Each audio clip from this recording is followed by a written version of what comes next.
Is there something inherent about the offensive line position as it relates to Miami that keeps this position in a certain place where it just doesn't seem to be elevated? Is it coaching? Is it, despite all the massive talent and quantities of talent in Florida and in South Florida, that there is lesser talent at that position?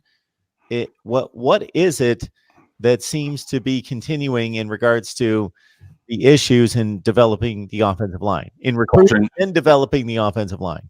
Coaching, development, and usage.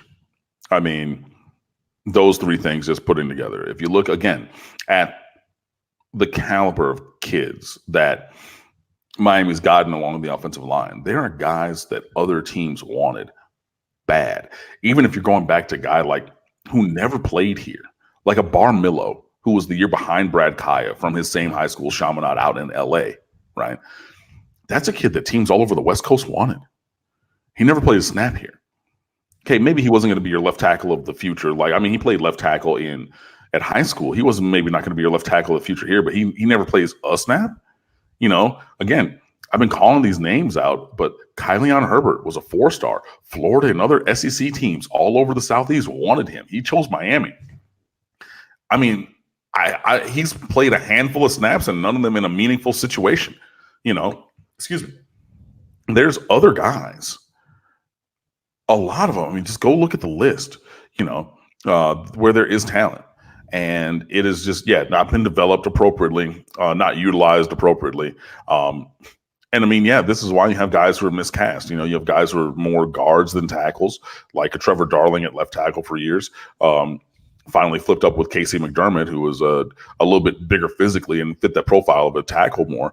But I mean, those guys, can make a name for themselves or, catch on a practice squad in the NFL. But it's just the guys have not been developed and the scheme was not friendly to them and it did not allow them the time to really develop.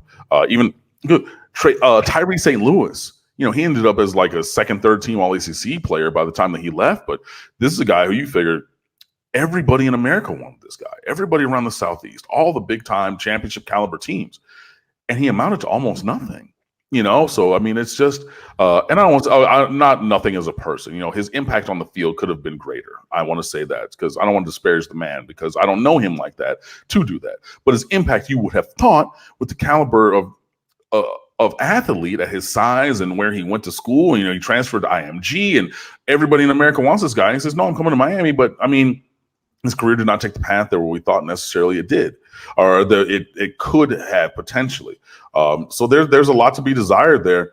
And from the offensive line coaches, from the offensive coordinators that are, putting them in positions to be successful or not doing so. There's been a lot. There's been a lot left to be desired along the offensive line for a good long time. And to the other one question I saw, it seems that Manny knows he's on his last stand. I don't know if Manny's on his last stand per se, but he knows that the process had to change to get to a proper result. And I've been saying for eons that Miami needed to go spread. We should have been one of the first teams to go spread, and we finally did. So that's a good thing, where you have ready-made talent to fit that kind of scheme. And Rhett Lashley was talking about, hey, we didn't have these kind of athletes at SMU. We had guys who were running mid 4.6s, but they're still butt naked, wide open in space with nobody around them.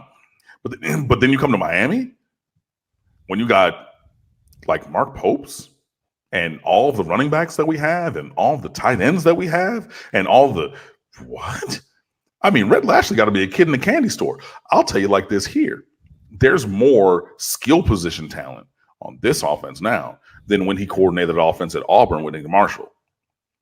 And I'll say that loudly because Auburn, I mean, they did some numbers, but it was a little bit different. You know what I mean? Like they didn't have this kind of offensive talent. Yo, he has to be a kid in the candy store right now. He has to look everywhere and say, yo, I got another one of those. And then we add Keyshawn Smith, who's a speed demon. And then I got Daz Worsham, who's a record-setting high school receiver and All-American coming off of a full year now off of a hip injury that robbed him of some of his athleticism. I got Xavier Restrepo. I got Mike Harley coming back. I got D. Wiggins coming back. I got Brevin Jordan, the best tight end in America. I got Will Mallory. I got Dominic Mammarelli. I got Larry Hodges, who had 2 touchdown catches before he redshirted last year. I got more.